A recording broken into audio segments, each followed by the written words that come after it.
joining us now to weigh in even further. You just heard from him right there in that testimony. He is the Chief Scientific Officer at the Wellness Company and a renowned cardiologist, and I would say a friend to this show, since during the COVID pandemic, we saw Dr. Peter McCullough about once a week for 4 years. Doc, nice to see you again. It's been too long, but you, Dr. Robert Malone, Dr. Eric Naputi, who was on the show, I believe, last night or night before, and Dr. Brian Tyson are 4 or 5 of the main docs we had on this program, and you all were raising the alarm bell, and nobody was listening. Now, finally, it's a different day. There's new people in charge in Washington, D.C. Dan, it's great to be back on the show. Much credit to you and your investigative journalism. You were right all along on all of these points, and you, along with me and others, were vilified. I'm holding now the output of this meeting. This is a summary, and it is a stunning document. Senator Ron Johnson did a terrific piece of work here. The title is Failure to Warn: How Federal Health Agencies Downplayed the Risk of Myocarditis and Other Adverse Events Following COVID-19 Vaccination. 54 pages in this synopsis, 217 citations. What came out yesterday was abundantly clear.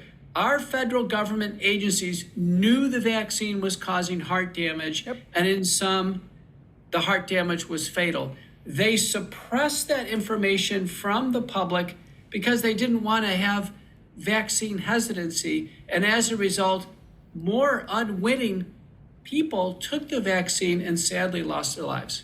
I recall, I don't even know how many, but I know there were multiple times that you were on here discussing especially the most vulnerable for the myocarditis, which at that time you were telling us a lot of young, it was teenage and 20-year-olds, young, right, healthy, especially males that are out exercising and stuff. They would get the vax, and all of a sudden it was like their heart swelled up and almost exploded. And we talked about this till we were blue in the face, and they kept saying we were nuts. And then also, Doc, talk about the female reproductive issues, because you had come on and we talked about that. It was causing major issues with females. And again, they said we were crazy. Dan, now it's all coming out. Recent studies, all summarized by McCullough Foundation. You can find them on Focal Points, our Substack feed. It's clear the vaccines cut down the number of female eggs by about 60%. And this is sad. Sperm count and motility drop.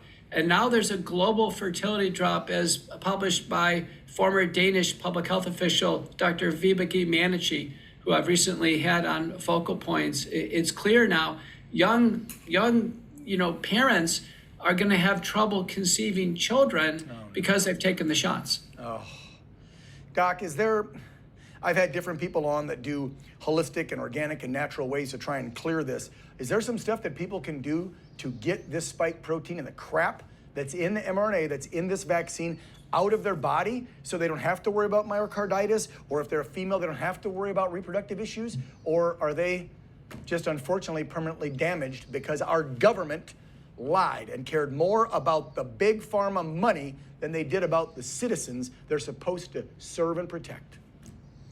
Dan, I believe there's great hope. I've now had 2.5 years of experience in using what's called McCullough protocol-based spike protein detoxification. It's been copyrighted in my name for accountability. The lead product is by the Wellness Company. It's called the Ultimate Spike Detox.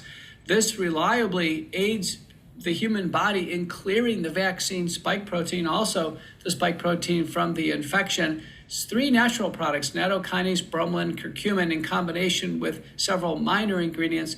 Takes about 9 to 12 months, but we reliably see tests that indicate spike protein going down in the bloodstream, and patients get better. And in my experience, patients don't get better unless they do McCullough protocol-based spike protein detoxification. Doc, couple final ones. I just want to throw some headlines up, get your reaction, and then we want to pivot real quick to turbo cancer and Joe Biden. But put that headline up if you would, Chris. So the FDA is now all of a sudden, thank goodness, because somebody else is in charge, ordering Pfizer and Moderna to expand their warnings of the COVID-19 for possible heart injury. And then the FDA is now telling folks that the vaccine is no longer available and healthy kids and adults shouldn't be taking it. So what a difference an administration makes, right? One who obviously was pressured and pushed by Big Pharma to get this out there and shut up about the side effects and deaths. And another one who, by the way, let's remember, President Trump was so proud about getting rid of, during his first term, all the red tape to roll this out until he found out about the truth behind the mRNA. Now look what he's doing. He's like, look, yeah, I get that Operation Warp Speed. That was historic because there's so much red tape. But now that he's learned about these side effects, look what he's having his FDA do. But what we expect on the labels now for Pfizer and Moderna to actually put a black box warning that the vaccines can cause fatal myocarditis. And there's another fatal condition that expert Carol Tassetta wrote. Peter Marks back in 2023, she's at the Daily Clout. She wrote additionally that these labels should have a warning for fatal allergic reactions called anaphylaxis.